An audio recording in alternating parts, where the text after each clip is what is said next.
זהו, שלום. בברכות,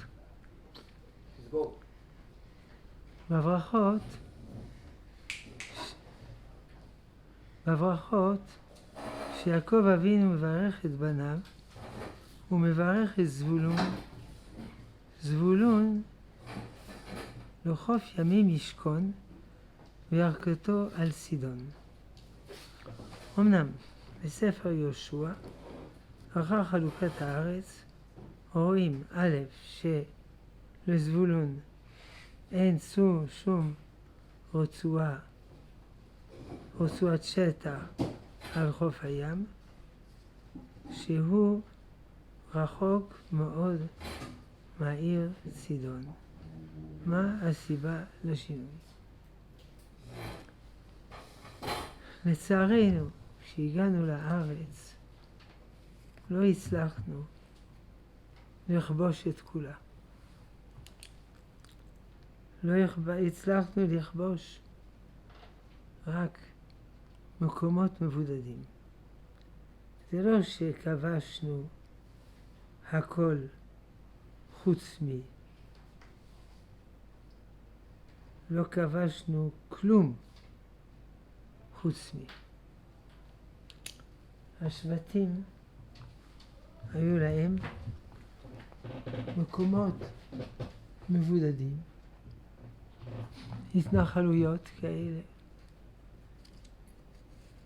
מוגנות פחות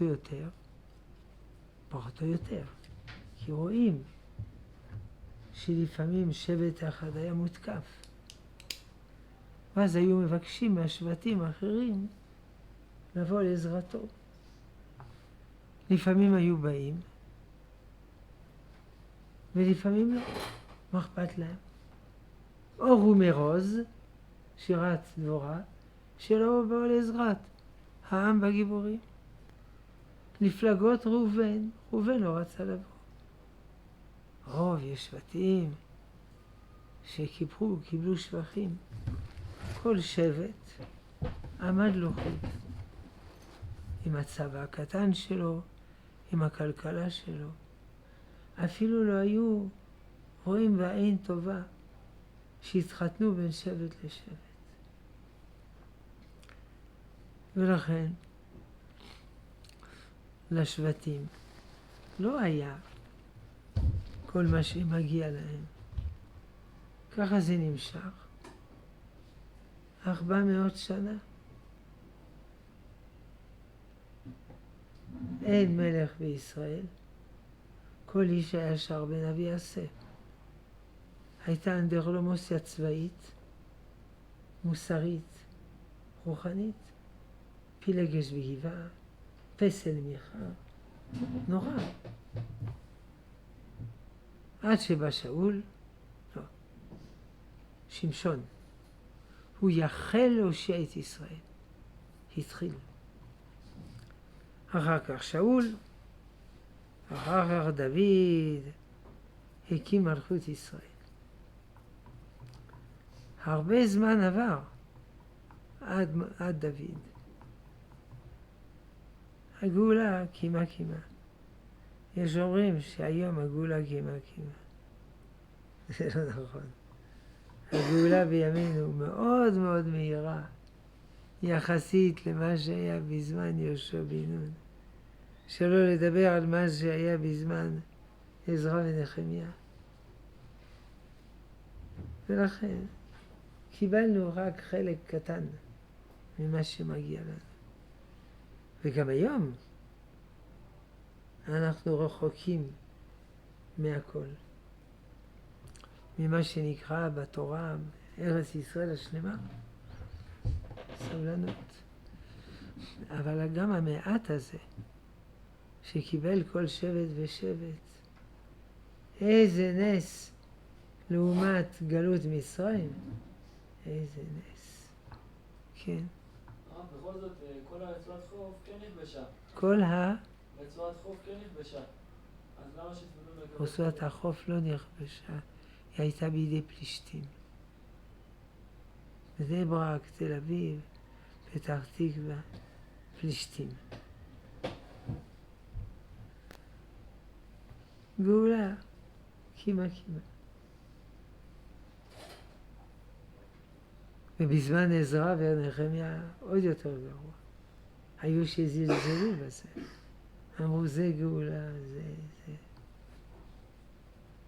מן הסתם גם בזמן יהושע בן נון והשופטים היו שזלזלו. איפה ההבטחות? איפה? האם התפילה שלנו משפיעה על המציאות?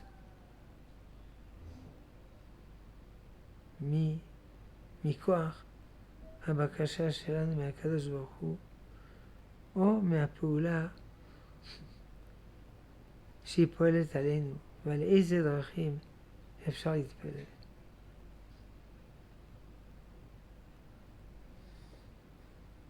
האם התפילה פועלת על המציאות מכוח הבקשה, או מהפעולה שהיא פועלת עלינו?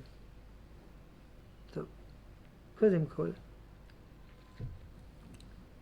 ברור שהתפילה פועלת. זה לא סתם מדיטציה.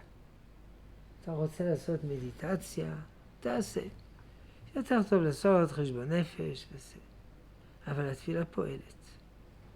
אחרת, סתם רמייה. הרבה פעמים כתוב בתורה, בתנ"ך, שהתפללו, והשם שמע תפילתנו. כמובן, זה לא אומר שהתפילה היא קסם. לפעמים אנחנו מתפללים, והשם לא עושה. יש לו חשבונות שאנחנו לא מכירים. והאישה הזאת מתפללת, ואין לה ילדים. 6 מיליון יהודים נספים בשואה. מתפללים, נספים. כלומר, יש 3 מצבים. הקדוש ברוך הוא, אתה חולה. הקדוש ברוך הוא יבריא אותך, גם אם אתה לא מתפלל. הקדוש ברוך הוא יבריא אותך, לא יבריא אותך. יבריא אותך גם אם אתה לא מתפלל.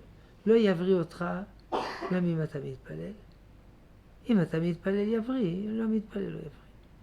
וכמובן אנחנו לא יודעים. ולכן תמיד אנחנו מתפללים. האם זאת אומרת שאם התפללנו זה לא קרה? התפללנו לשווא? לא. אף פעם זה לא לשווא. אבל זה לא משיג מה שאנחנו רוצים. משיג דבר אחר. האדם הזה יתפלל שיבריא והוא לא יבריא. אבל התפילה הועילה שלא ימות. וכן הלאה. האמא הזאת מתפללת שיהיו לה עוד ילדים? אין לה. זה פעל שהילדים שיש לה לא נעשו חולים. ד' ולעובדו בכל אוהבכם, זו עבודה שבלב, תפילה. יש עבודה שבלב. יש עבודה שבשכל, לימוד תורה, שוברים את הראש וזה. ויש עבודה שבלב, הרגש. עבודה שבשכל, עבודה שברגש. תפילה זה רגש. אנחנו לא רק שכל, אנחנו גם רגש. בתפילה אנחנו נותנים ביטויים לרגשות שלנו. תן ברכה על בני אדמה, השיבה שופטינו, בני ירושלים, את שמח דוד עבדך, השיבינו תורתך. וגם אנחנו על ידי זה גם מזכחים את הרגשות שלנו. כמו שעל ידי לימוד תורה אנחנו משתמשים בשכל ללמוד, ועל ידי הלימוד השכל מזדכך. אדם יש לו כל מיני רגשות בכל הכיוונים. רגשות בזויים, שפלים. אנחנו מתפללים מה שיש ב18. זה מיישר את הרגשות. עבודת השם שבלב. למה נתעקרו אמהות? שרה רבקה, לאה, רחל, אמר הקדוש ברוך הוא, עשירות הנה, יפות הנה, חכמות הנה. אני נותן להם ילדים, הן לא מתפללות, והקדוש ברוך הוא מתאווה לתפילתם של צדיקים. כלומר, התפילה אינה להשיג את המבוקש, אלא המבוקש נוצר כדי שאדם יתפלל. איך? האם התפילה פועלת על המציאות? כן. התפילה פועלת על המציאות.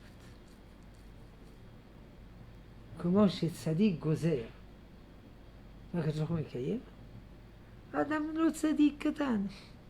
גוזר, מתפלל, והקדוש ברוך הוא מקיים. איך צדיק גוזר והקדוש ברוך הוא מקיים? כי מה שהצדיק גוזר זה רצון השם. הצדיק גוזר שהוא יהיה בריא. אוקיי, זה רצון השם. אבל כמובן, אם הצדיק יגזור שהבית שלך יישרף, הוא לא יישרף. כי זה לא רצון השם. אבל אם הוא צדיק, הוא לא יתפלל דבר כזה. אותו דבר, אנחנו נתפלל דברים טובים, הגונים, שהם רצון השם, השם נותן כוח ברצון שלנו לפעול. אבל אם נבקש דברים לא הגונים, זה לא יפעל. מעשה בגמרא, מועד קטן, בערך י"ח, אחד אהב בחורה, אבל התחתנה עם מישהו אחר. אז הוא התפלל שהוא ימות, או שהיא תמות, או שאני אמות. אמר לו רבו, ירגע, ככה לא מתפללים.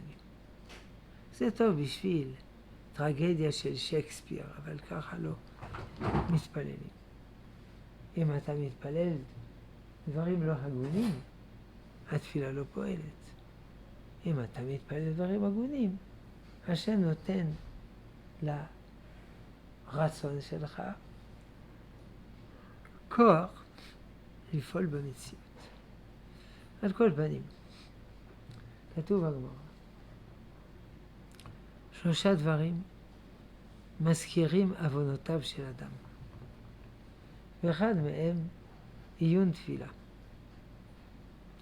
אומרים התוספות, יש 2 מובנים לעיון תפילה. יש מובן חיובי. אלו דברים שהתורה נדרם, אלו דברים שאדם אוכל פירות הם בעולם הזה, עיון תפילה. הכוונה, כשאני מתפלל, אני חושב על המילים של התפילה. ואני לא חושב, אני צריך לתקן את האופניים, אני צריך לקנות גרביים וכו'. זה עיון תפילה חיובי. אבל יש עיון תפילה שלילי. כלומר, אני מתפלל, נראה איך זה פועל, נראה מה שהשם יעשה, על ידי שאני מתפלל, הרצון שלי פועל, ירגע. קצת ענווה. אתה לא תקבע בשביל ריבונו של עולם. הוא כזה. הנה, 40 יום הלכתי על יד הכותל, והתפללתי, והשם לא מילא תפילתי. ירגע. אתה למטה, ריבונו שלם למעלה. אל תעשה חשבונות. צריך להתפלל בתמימות, אומר המשנה ברורה. רבי שמשון מקינון, אחרי שלמד כל סודות הקבלה, היה מתפלל כתינוק בן יומו. ברוך אתה השם, בתמימות. כל השאלות האלה הן טובות, מעולות, אבל לא בזמן התפילה. עכשיו, מעולה. אבל בזמן התפילה מתפללים בתמימות.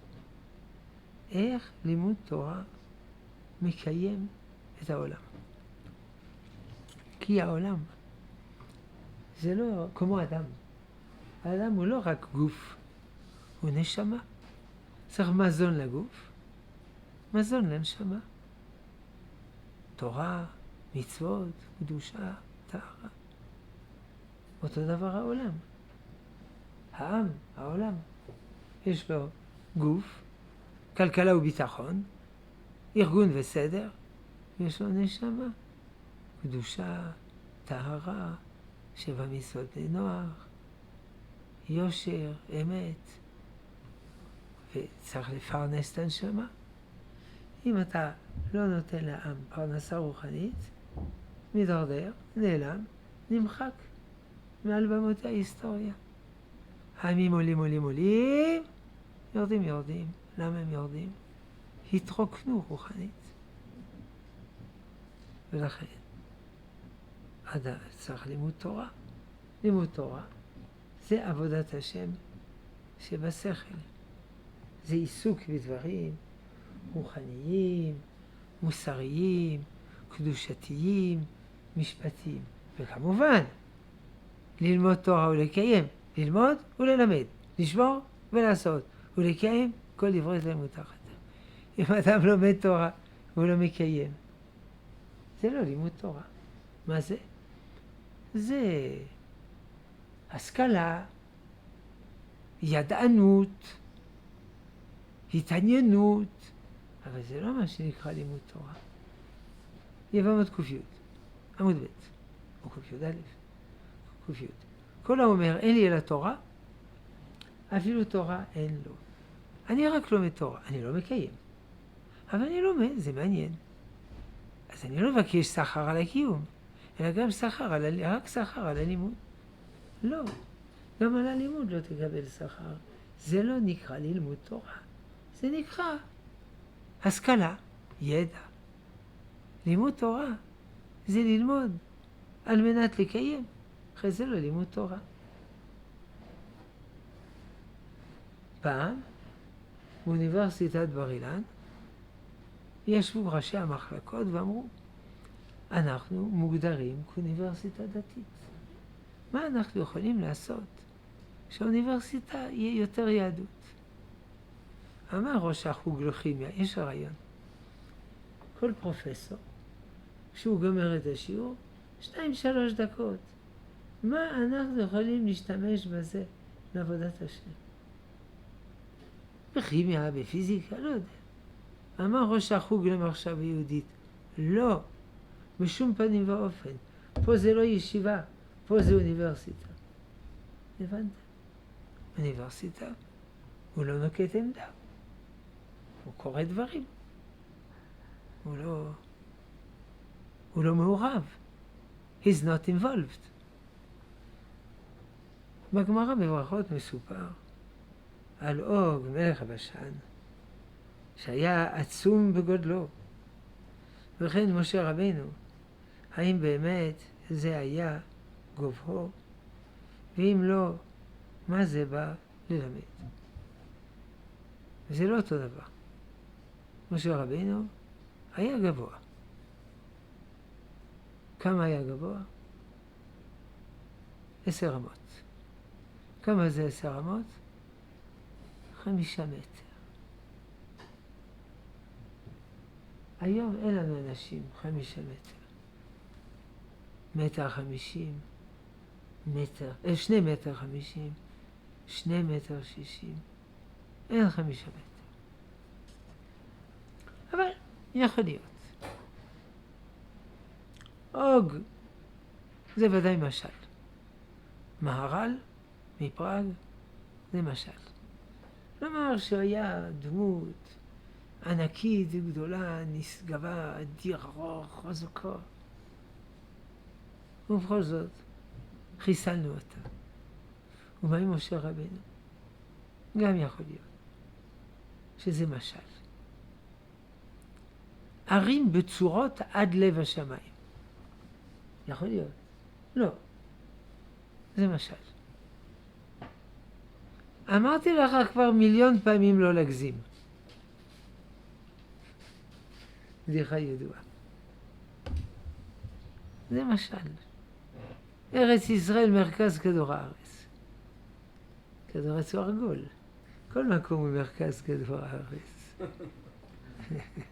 לא, אנחנו מרכז רוחני של כדור הארץ. זה משלים. ספר של המהר"ל ברגולה, זה הנושא.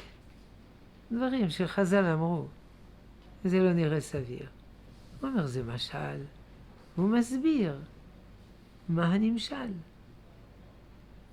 פרעה היה גבוה אמה, 50 סנטימטר. וזקנו אמה, ואמתו, עבר הברית, אמה. זה משל. הוא היה טיפוס קטן, אבל יצר הרעיון תפס כל אישיותו. זה משל. הפוך, פה אור גדול וקטן. הוא מסביר את המשלים, המהר"ל, באר הגולה, וגם אגדות הש"ס, וגם המהרש"א, ועוד הרבה. איך אני יכול לדעת אם זה משל או לא? האמת היא שיש דברים שחז"ל אומרים, לכל הדעות זה משל. יש דברים שחז"ל אומרים, לכל הדעות זה לא משל. ויש דברים שזה מחלוקת, אם זה משל או לא. ויש דברים שזה גם משל וגם לא משל. הפשט נכון וגם המשל נכון. המהר"ל מוכיח את זה, כי כתוב בגמרא סנהדרין דף ה' בערך, אסור להורות הלכה בפני רבו. צריך לכבד. וכל המורה הלכה בפני רבו חייב מיתה. חמור. ומעשה באחד, שהורה הלכה בפני רבו ומת. וזה רק אם הוא מורה הלכה בפני רבו בתוך שטח, שכחתי גם 4 מיל. הוא הורה הלכה בפני רבו ומת, והרבו היה בעיר הזאת, והוא היה בעיר אחרת, והוא מת. אומרת הגמרא, בשביל מה כל הפרטים, עיר הזאת, שלא תאמר, זה משל. אומר המהר"ל, לולא הפרטים, היית אומר זה משל. כי זה דבר מוזר. ודאי אסור להורות הלכה בפני רבו, כולנו מבינים, בגלל זה הוא מת. אבל כותבים פרטים. מקום הזה. זה לא משל. אומר המהר"ל, מכאן אתה מסיק. שכל דבר שהוא מוזר, הוא לא הגיוני, הוא לא נתפס, זה משל. אבל אם זה דבר הגיוני, הכל, זה לא משל. קנה מידה, כדי להבין את הדברים. בקריאת ים סוף, טוב, זה משהו אחר. אנחנו לא מדברים על החומש. אבל פי שבחומש לפעמים גם דיבר, הכתוב לשון גוזמה, ערים בצורות עד לב השמיים. טוב, אבל שם כולם הבינו שזה לא מראה מבוצר. אף אחד לא חשב באמת שזה כך. אדם שלקח ביס מהלחם ושמע שמזמנים. האם הוא יכול לענות לזימון? ואם לא, מה הוא עונה? האם אחרי שיאכל כזית הלחם, הוא יצטרך לזמן שוב? אדם יצטרף לזימון. הוא רק אכל ביס מהלחם. הוא לא מצטרף לזימון. רק אם הוא אכל כזית. כזית זה לא הרבה. זה 29 סמ"ק. קופסת גפרורים, סנטימטר, 5, 6, 30. בערך. כוס סטנדרטי, חד פעמי. משי 180 סמ"ק. שליש 60 סמ"ק. חצי מהשליש 28.6 סמ"ק. זה לא הרבה. אצלי זה לא סנטימטר, אצלו כן. נכון? 6? אצלי זה פחות, יש לי יד קטנה. 6? אבל אם הוא אכל פחות, הוא לא חייב בברכת המזון. אז הוא גם לא חייב בזימון. גם הוא לא יכול לזמן. הוא יכול לומר שהוא שומע זימון, ברוך שם קורתו, לעולם ועד. הוא לא אכל בכלל. כן. אדם שיקר ביס מהלחם, שם זה. האם יכול לענות לזימון? אם לא, מה הוא עונה? אם אחרי שהוא אכל כזית מהלחם, הוא יצטרך לזמן שוב? כן. לא שוב, לזמן. כי הוא אכל עם עוד אנשים. כוונה שהתיישבו יחד לאכול. לא שאני מסעדה אוכל, ואני הולכה בזימון עם האחרים, אני לא קשור. תיאבון. האם אדם שקם בלילה לאחר חצות, הוא מתכנן לחזור לישון, צריך לברך על נטילת ידיים? לא. נטילת ידיים, יש כמה טעמים. ידיים עסקניות. נוגע בגוף, נוגע פה, נוגע שם. ליטול ידיים. אבל אם הוא ישן עם כפפות, לא צריך ליטול ידיים. אין לי מים. אני במדבר. כפפות. אבל יש עוד טעם. או אני הולך לשירותים, ואין מים. כפפות. להטיל מים. או אין שירותים במדבר. כפפות. אבל יש עוד טעם. אדם מת, אדם ישן, הוא קצת מת. שהחזרת בנשמתי. הוא לא ממש מת, אבל הפעילות קצת דועכת. הוא מתעורר, מודה לפניך ולך וכאדם שהחזרת נשמתי בחמלה. רבה אמונתך. אדם שמת, אדם שנגע ומת, צריך לטבול. אני הייתי קצת מת. נטילת ידיים. עכשיו, קמתי בלילה לאחר חצות, ואני מתכונן לחזור לישון. זאת אומרת, אני הולך לישון פעמיים. לאחר חצות, ופעם בבוקר. אז השינה הסופית זה בבוקר, אחרי עלות השחר, כי זה לפני עלות השחר. ודאי שאני צריך ליטול ידיים. ידיים עסקניות, יחזיר נשמתי. אבל לברך זה רק בבוקר. ישן מ8 עד 1 בלילה, שמירה, מ1 עד 3, ישן מ3 עד 7, 7 מברך. האם אדם קראנו? כיצד אדם שלא מבין עברית צריך לברך? כלומר, באיזו שפה? שפה שהוא מבין. גם תפילה שהוא מבין. הוא לא מבין עברית. אז מה אתה רוצה ממנו? שלא יתפלל בכלל. לא, יתפלל בשפה שלו. כשהייתי בבני עקיבא, היו הרבה חניכים. לא ידעו מילה אחת בעברית. שכפלנו סידורים. זוכרים מה זה מכונת שכפול? עם סטנסיל. פלינק, פלינק, פלינק, פלינק. זה לא דפוס. כותבים על הסטנסיל. בעברית.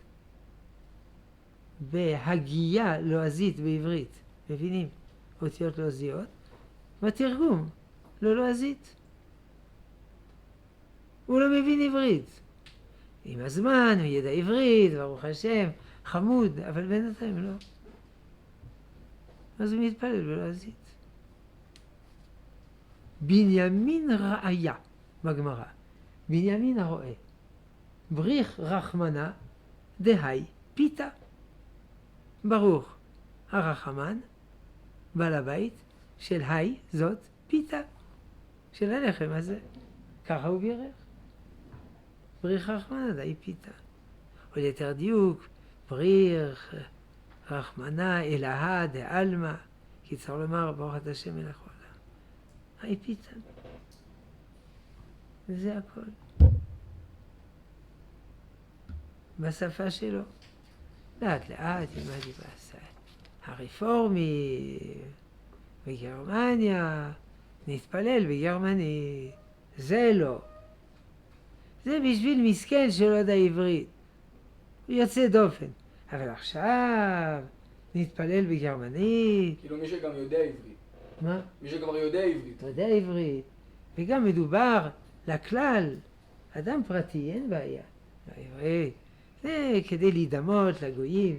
נתפלל בגרמנית. הנוצרים מתפללים בלטינית. היה אפיפיור אחד, יוחנן פאולוס 23, אם אני לא טועה, אמר אף אחד לא מבין בלטינית. בשפה של כל עם ולשון. קטסטרופה. למה? התפללו בלטינית, חשבו שזה דברים חשובים. תרגמו, ראו שזה שטויות. פספס. כדי שיהיה נגיש לכולם, עממי, כוונות טובות, אבל שילכו לעזאזל. הם לא ילכו, הם כבר. האם זה בסדר שנשים בעלות יכולות פיזיות מתאימות ישתלבו ויקימו יחידות קרביות, גם במידה שאפשר לשמור על צניעות? קודם כל, בנות לא הולכות לצבא. בנים צבא, בנות דברים אחרים. מי שווה יותר? כל אחד שווה יותר. צבא זה לא בשביל בנות. זה לא צנוע. נקודה. לא פקידה, לא יחידה צבאית עורף, קל וחומר לא יחידה קרבית. אין בנות. בצבא של משה רבינו לא היו בנות, והוא ניצח, שמעתם? צבא של יהושע לא היו בנות, שאול לא היו בנות, דוד לא היו בנות, חזקיהו לא היו בנות, יהודה מכבי לא היו בנות, בר כוכבא לא היו בנות. לא היו בנות. נו באמת. בנים שווים פחות מבנות, מוסכם. אבל לפחות בעניינים קרביים, בנים שווים יותר. לפחות דבר אחד, תשאירו לנו. דבר שני, ומה אם תהיה יחידה? רק בנות. רק בנות. תשובה ראשונה, זה לא יהיה. זה לא מציאותי. יחידה רק בנות. פעם ביקרנו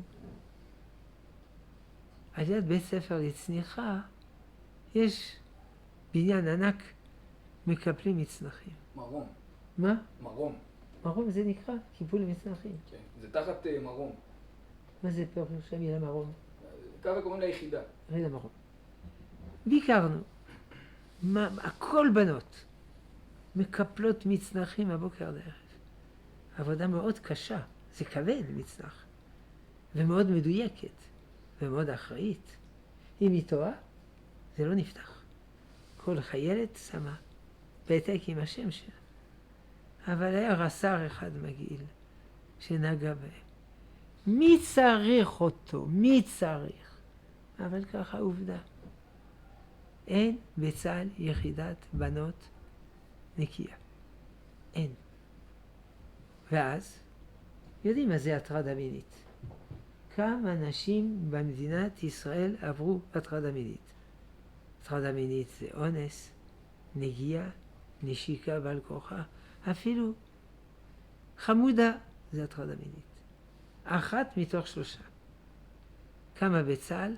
1 מתוך 1. בצרפת, ספינות ענקיות. יש שם חיילים, חיילות. קירקו את הספינה, עשו מחיצה באמצע. בנים, בנות. אל תחשדו שהם צנועים. זה אסור לחשוד בקשרים.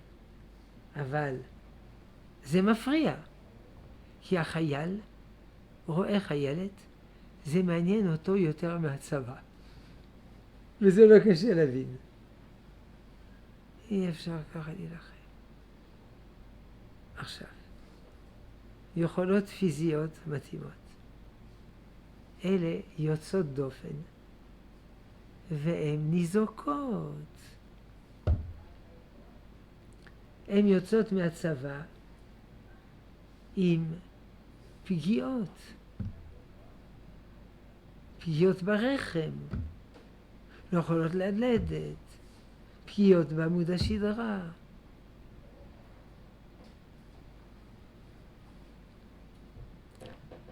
בטנק, בנים בנות.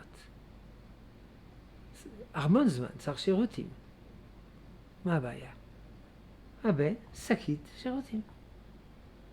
הוא צריך שירותים גדולים, שקית, בתוך כובע פלדה, וזה. הבנות לא יכולות. לא יכולה לצאת גם, מסוכן. מתאפקות, מחלות. שני רופאים מיוחדים בצה"ל, לטפל בבנות עם מחלות עקב התאפקות. ירדו מן הפסים האנשים האלה. יכול להיות. לכן מה שאומרים, שיכניסו בנות ביחידות קרביות. התחילו ב-669 להכניס. 669. כמעט לא תגיע אף אחת. זה תיאוריה. הן לא עומדות בסטנדרטים. אבל גם אם יש אחת או שתיים, זה כבר אסור. זה לא צנוע. יהיה במכון מאיר רק 2 בנות. רק 2. אז אי אפשר ככה לחיות. זה שטויות במיץ. הרב, זה אותו דין גם למשמר הגבול? משטרה צריך בנות. משטרה. כי צריך לטפל בנשים. משמר הגבול זה צבא. הוא משוייך למשטרה באופן רשמי, אבל בפועל חיילים. לא צריך מג"בניקיות, אבל צריך לטפל בנשים. שוטרות. ודאי צריך שוטרות. גם זה בעיה של צניעות, שוטרים שוטרות. טוב, צריך שוטרות. אבל זה לא אותו דבר כמו צבא וזה. הקיצור, טעות הדבר הזה.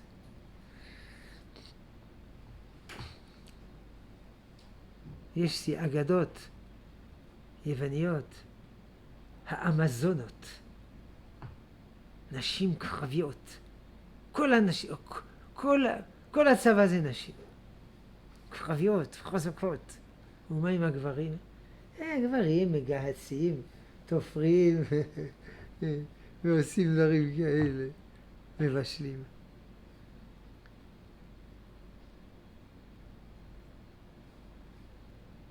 הפילוסוף הצרפתי פנלון, הוא היה המורה של אחד מהמלכים בילדותו, אולי לואי 15, אז הוא כתב על זה. מדינה שאנשים שולטות. הן הולכות לצבא, הן השוטרות, הן השופטות, הן מנהלות את הכלכלה, את הביטחון, הכל. והגברים מבשלים, תופרים. והוא אומר, המדינה הזאת יותר נורמלית. כי הגברים הם הזה וזה, הם מטומטמים. יכול להיות שזה נכון. אבל הסיפור עם צבא של נשים וזה, אגדות עם. לא היה ולא נברא.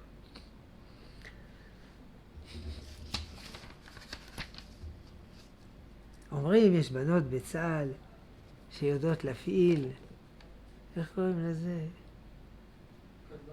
מה? המטוסים האלה, את הרחמנים? שמפילים כיפה, כיפת הברזל, כיפת ברזל, שהן מעולות. יש גם גברים מעולים. יש גברים חרדים. אם לא יהיו בנות, יתגייסו המון חרדים. יש גם גברים עם, איך קוראים לזה? פרופיל צבאי נמוך. הוא לא יכול להיות ביחידה קרבית, אבל הוא יכול לשבת מול כיפת ברזל. מי שהוא נכה, כיסא גלגלים, לא מגייסים אותו. ויש כאלה עושים משפטים, עד שמגייסים אותו. הוא יכול לעמוד מול מחשב ולעשות דברים נפלאים.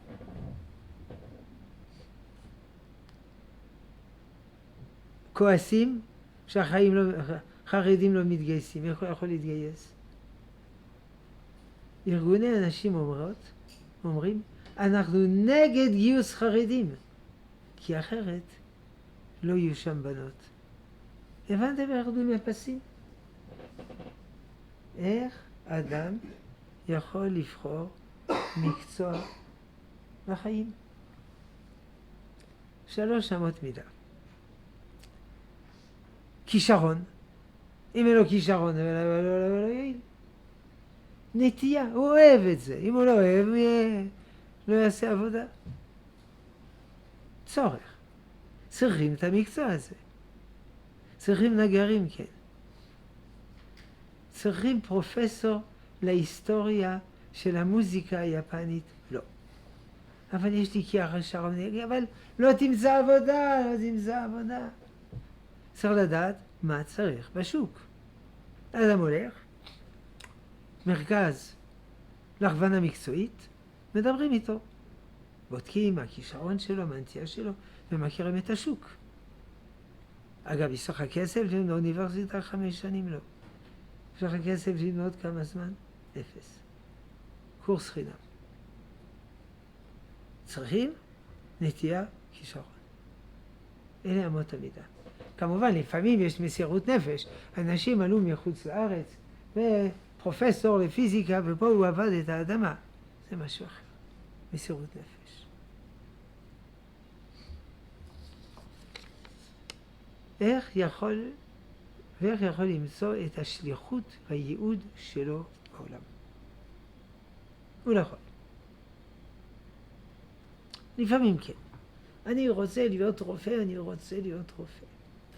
אולי הוא לא מתאים להיות רופא.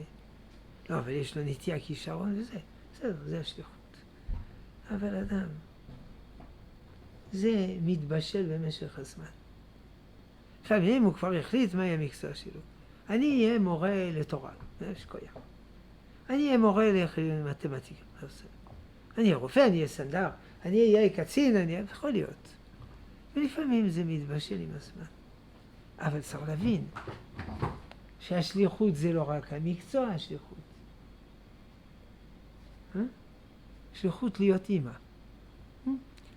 שליחות להיות אימא של ילד בעייתי. הוא צריך אימא. הוא צריך אימא בריבוע. זה השליחות. שליחות להיות נשוי עם אישה חולה. זה שליחות. איש זקן, קופת חולים. סליחה, גברת, האחות, אני ממהר. אתה ממהר. בגיל 80 הוא ממהר. לבית חולים. מה, קרה לך משהו? לא, אשתי. אשתה בבית חולים? כן. מה קרה לה? היא אירוע מוחי. אוי ואבוי. מתי? לפני 40 שנה. אז מה אתה עושה שם? אני יושב לידה. והיא מכירה אותך? לא. אז מה אתה עושה שם? אני מכיר אותה. זה השליחות שלו. זה לא סיפורים תיאורטיים. הרבה אנשים. והבחורה, השליחות הזו שלה, זה עוד לא להתחתן. היא צריכה לטפל בהורים. יש כל מיני שליחות. ומעשה בבן אדם. שלח במדבר. ולא היה לו מהם לשתות. 3 ימים הוא לא שתה. הוא על סף התעלפות. פתאום הוא רואה נווה מדבר. אבל אולי זה הזיה. פוטו מורגנה. רץ. זה נווה מדבר. יש מעיין. שותה. הוא מרגיש שמסתכלים עליו. צפרדע.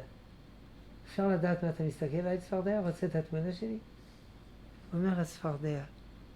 ולא מברכים שהכל. מה זה מברכים שהכל? פיקוח נפש. לא שתיתי 3 ימים. אומר הצפרדע. ואם זה 3 ימים ועוד חצי דקה, איזה נודניק זה, קרצייה זה, בזה, כל השיינים, ביררתי שהכל. פעם אחת לא. כל החיים שלך זה בשביל הפעם הזאת. זאת השליחות שלך בעולם. להתאפק חצי דקה או לברך שהכל. אני נענשתי, נהפכתי לספרדיה, בגלל שלא הייתי מברך שהכל. בתיקון שלי שיבוא פה בן אדם ויתאפק חצי דקה ויברך שהכל. וכל 100 שנה עובר פה בן אדם. מי אומר מתי יבוא האדם הבא? התחיל הספרדיה לבכות. גם הוא בכה. כדי שלא תהיו עצובים, זה יסתדר. הספרדיה חזר להיות נסיך, והשתחתן עם אחותו של הבן אדם, ונולד להם בן, והוא לומד במכון מאיר. רק הוא ביקש ממני שלא אגלה מי הוא, כי יתחילו לשאול אותו שאלה. זה השליחות שלו. כל החיים בשביל להתאפק חצי דקה. יוצא. השליחות זה לא דבר אחד. יכול להיות הרבה מאוד דברים. עכשיו השליחות שלך ללמוד. אחר כך השליחות שלך לבקר הורים. עכשיו השליחות שלך לברר שהכל. עכשיו השליחות שלך לבקר. האם נכון לצאת עם מישהי לפני שיש לי ידע בסיסי בתורה, או לחכות עם זה ולהמשיך ללמוד? אדם, לפני שהוא מתחתן, הוא צריך ללמוד הרבה תורה. כי כשהוא מתחתן, הוא לא מצליח ללמוד. רחיים על צווארו ויעסוק בתורה. הרי זה לא שהוא מתחתן וזהו. הוא צריך לטפל בבית. אחר כך לטפל בילדים. הוא צריך להיות שותף לעבודות הבית. הוא לא מתחתן עם משרתת. אז הלימוד תורה שלו נופל. אם הוא למד תורה הרבה, הוא בשוונג. רכב בשוונג עולה. אז הוא ממשיך גם אחרי החתונה ללמוד. אבל אם הוא קושי למד, הוא מתחתן. פלק. הוא נופל. אולי פעם זה לא היה ככה. אחד התחתן. אומרת לו אשתו, מוישה, תלמד. אני מטפלת בכל. 5 בבוקר הולך לישיבה, חוזר ב-12 בלילה, היא מבשלת, מכבסת, מטפלת, בילדים, שבת, הכל מכינה. יום אחד, טוק טוק בחלון, מוישה, כן. הבת שלנו כבר בת 18. איך הזמן עובר מהר. היא מתחתנת היום. מזל טוב. הבאתי לך חתונה עוד רבע שעה. אני בא, הבאתי לך מעיל חדש לחתונה. לובש את המעיל, נתקעת לו היד בשרוול. צר גידול בנים. אבל היום זה לא ככה. ילד הוא צריך המון תשומת לב. אדם מתחתן. אז פעם אנשים היו עניים. ברגע שהוא מתחתן, הוא גמור, הוא לא יכול ללמוד. אז אנשים התחתנו בגיל 30, בגיל 40. וכשהוא מתחתן, מפסיק ללמוד. עכשיו אפשר להסתדר חלטורות וזה. אבל לא מיד. כמובן, תלוי בין כמה הוא. הוא בן 20, 22, 23, אני מחכה, 25, 26, צריך להתחתן.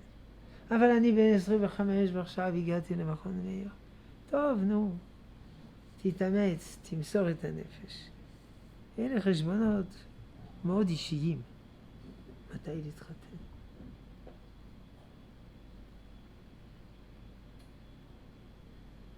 מציאות, אדם מתחתן, הוא לומד פחות.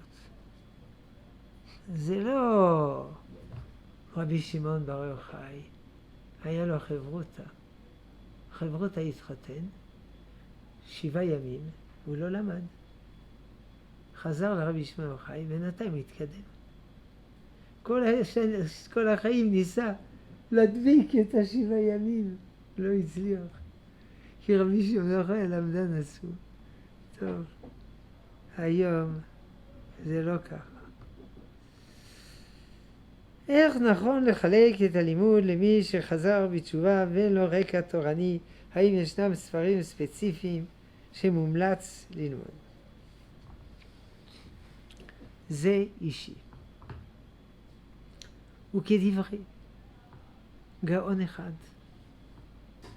שהקים מכון מאיר, אין מחנכים בשלשות. כל אחד צריך תוכנית ייחודית. מי שמגיע לישיבה, הוא למד ישיבה תיכונית, בערך, גם זה לא בדיוק. גם שם יש ידעמים הרבה יודעים מעט. כלל ראשון, בהדרגה. אל תקפוץ לתוך הגמרא, אתה תטבע בים. לאט, לאט. לומד חומש, לומד תנ"ך, לומד משנה, לומד גמרא, לומד במקביל, לאט לאט.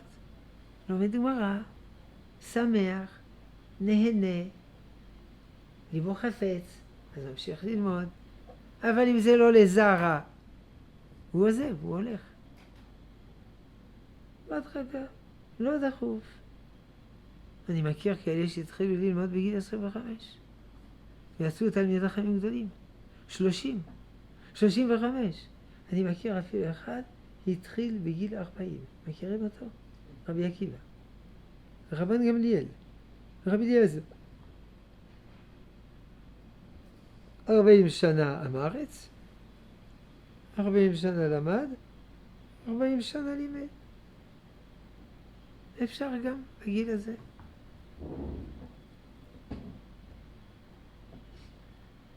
באיזה גיל אני התחלתי ללמוד? 23 וחצי. קודם גם למדתי. ודאי, למדתי, אבל לא ישיבתי. 23 וחצי. ברוך השם. 16, 21, 22, 23. קל לדעת. תש"ג, אדר, אייר, מלחמת השחרור, מלחמת ששת הימים, תשכ"ח, נכון? תשכ"ח. מה? אדר, ניסן, אייר. 23 ו3 חודשים. ולמדתי טוב. מה, מ3 וחצי אני כבר גרוטה? טוטלוס? לא. בסדר. נכנסתי לשיעור א'. אני בכיתנשיקים. אני הייתי ב-23, 18, אז מה? אז כלום. שיעור ב', שיעור ג', התקדמתי. מה הבעיה? מה זה דחוף? החיים ארוכים. תוחלת החיים 80. אז אם אתה בן 30, נשאר לך 50 שנה. אפשר להספיק ב-50 שנה. אבל אדם צריך ללמוד בצורה שאוהב את הלימוד. אז הוא לא ילמד גמרא, הוא כן ילמד גמרא. לאט, לאט, בהדרגה. אם מפרשים, הוא מבין, הוא שמח. ככה לומדים מכון מאיר. אתה לא צריך להמציא את הגלגל. מכון מאיר הוקם לפני 30 שנה? 47. 47 שנים. ואז צברו ניסיון. זה לא אומר. אתה יכול לומר, איך שלומדים פה זה לא מתאים לי. יכול להיות. תקשיב איך, וזה. באתי לישיבה אחרי מלחמת ששת הימים, הגעתי בארוחת צהריים.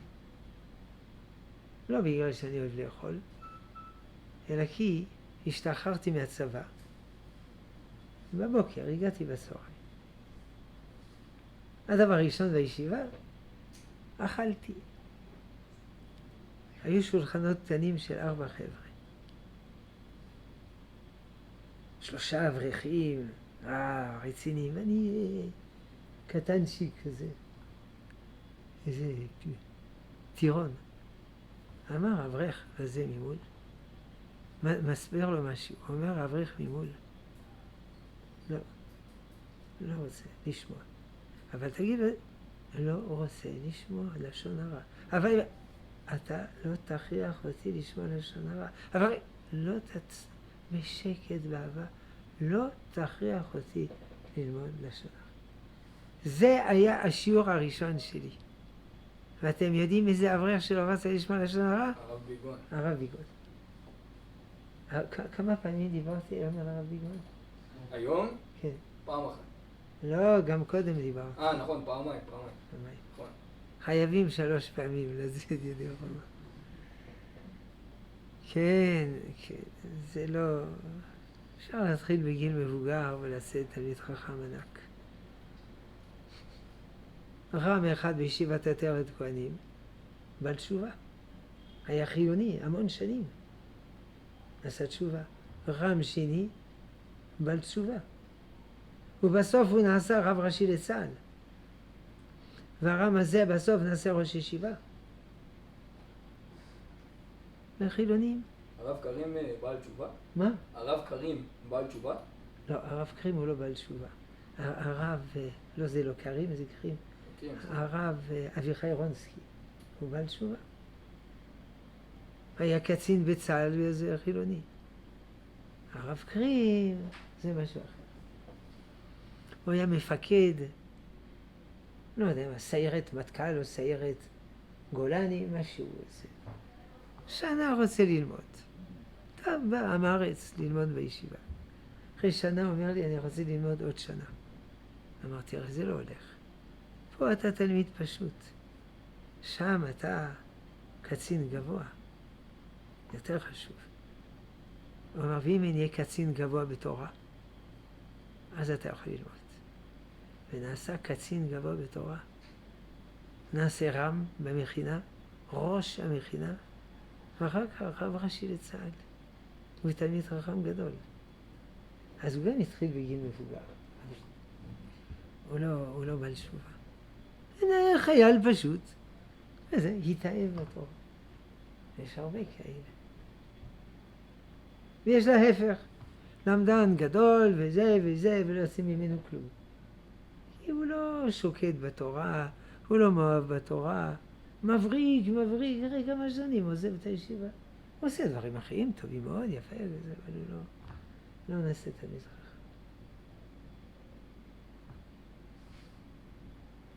יש לכם עוד 2 דקות. הנה, יש לו שאלה של 2 דקות. איזה ארוך. אני עובד בחנות של איפור בתמרוקים ובסמים. יש טסטר שהחברות שולחות בנוסף למוצרים הסגורים, שזה בעצם מוצר שעומד פתוח ליד המוצר הסגור, וכן הקונה יכול להתרשם ולקנות. לפעמים שולחים כמה טסטרים. האם מותר למכור את זה לקונים? לא מבין, מה הבעיה? מה זה טסטר?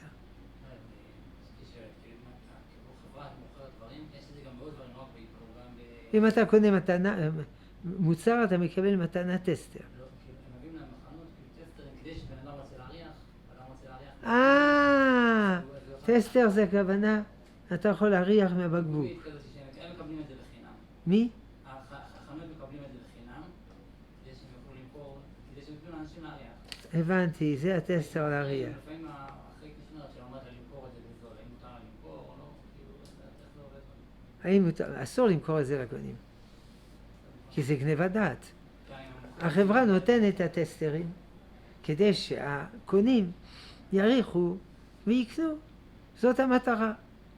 אז הם לא יכולים למכור. כמובן, אם יש להם 3 טסטרים על אותו בושם ולא צריכים, סתם מונח בארון, אפשר למכור. אבל אי אפשר למכור, זה גניבת דעת. הטסטרים זה בשביל האנשים שבאים, יעריכו ויתעניינו.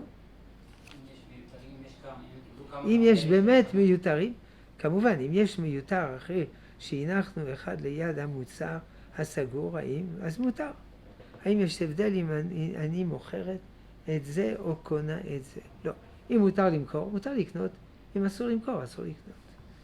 האם יש הבדל אם מוכרים את זה בהנחה? לא. מותר למכור. אני מבין שהטסטר לפעמים הוא לא מלא. לא משנה. אז מוכרים בחצי מחיר. בסדר גמור. טוב, אבל אל תתבשמו יותר מדי. האם מותר לגבר להתבשם? בשני תנאים.